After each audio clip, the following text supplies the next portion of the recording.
Welcome to the simulation. Is this real life? Man, have you ever put on a VR headset and just been blown away?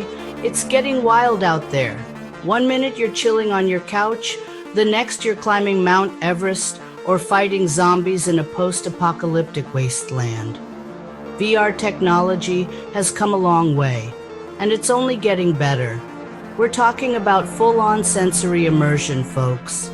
You've got your headsets with 360-degree views, your headphones pumping out spatial audio, even haptic suits that let you feel the virtual world. It's enough to make you question what's real anymore. So buckle up, because we're about to dive deep into the world of virtual reality. We'll break down how it works, explore its impact on gaming, education, and even the military. Let's do this. All right, so how does VR actually work? It's all about tricking your senses, man. The headset is the key. It uses lenses to display a slightly different image to each eye, creating the illusion of depth and three-dimensional space. It's like those old-school Viewmasters on steroids. But it's not just about what you see. Headphones with spatial audio create a 360-degree soundscape, so you hear sounds coming from all around you, just like in real life. And then there are the haptic feedback systems. We're talking gloves, suits, even full-body rigs that provide tactile sensations. Imagine feeling the resistance of a bowstring as you pull it back in a VR archery game, or the impact of a punch in a virtual boxing match. Higher resolutions, faster refresh rates, wider fields of view.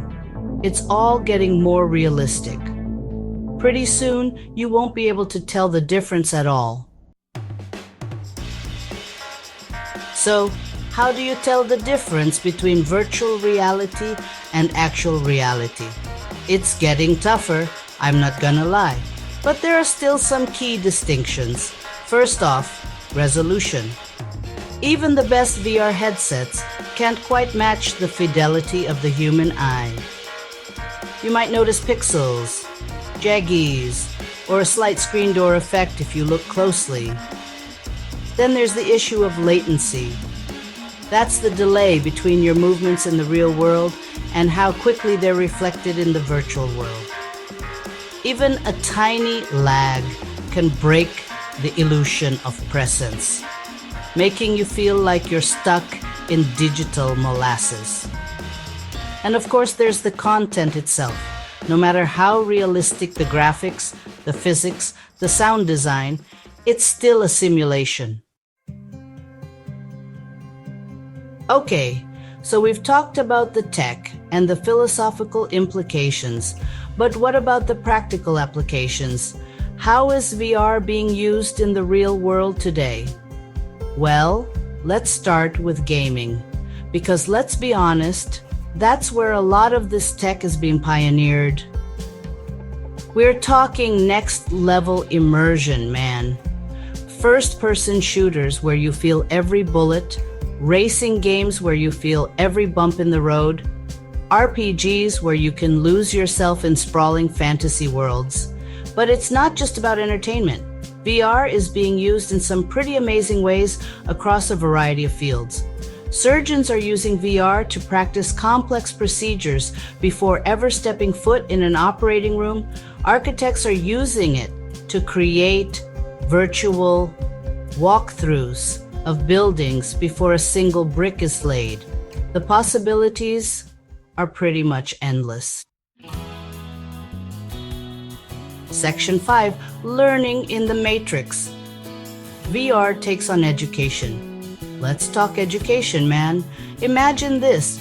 Instead of just reading about ancient Rome in a textbook, you slap on a VR headset and boom, you're walking the streets of the Roman Forum, witnessing gladiatorial combat in the Colosseum. VR has the potential to revolutionize the way we learn. It can transport us to different times and places, immerse us in historical events, and make even the most complex subjects come alive. And it's not just for kids either. Imagine doctors using VR to train for surgery, engineers designing bridges in a virtual world, or musicians collaborating in a virtual recording studio. The possibilities are endless. Studies have shown that people retain information better when they're actively involved in the learning process, and that's exactly what VR offers. VR has the power to transform education as we know it. Section 6. The future of training. VR gets real.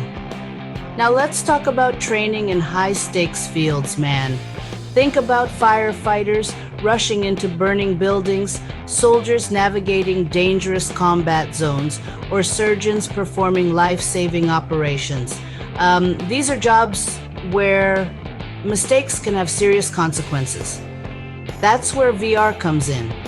It allows trainees to hone their skills in a safe, controlled environment where they can make mistakes and learn from them without any real-world risk.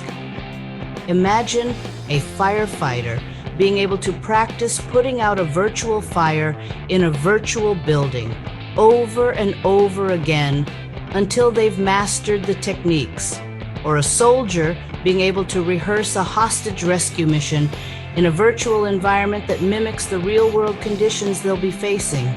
VR training can mean the difference between life and death in these professions.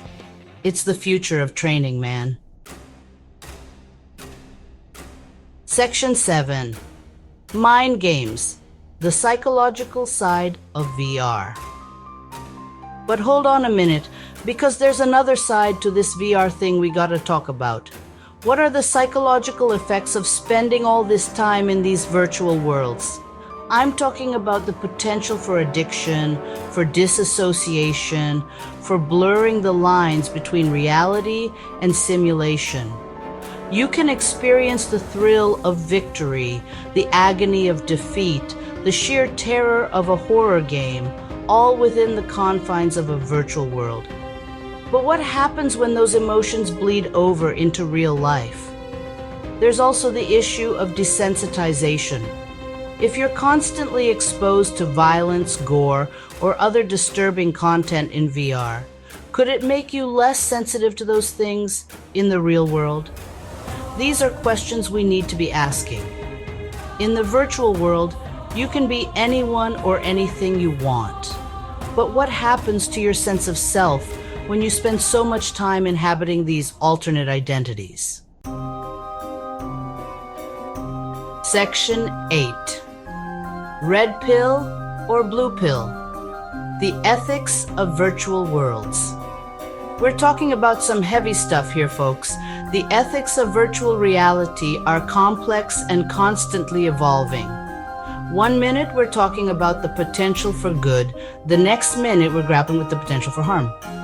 For example, let's talk about privacy.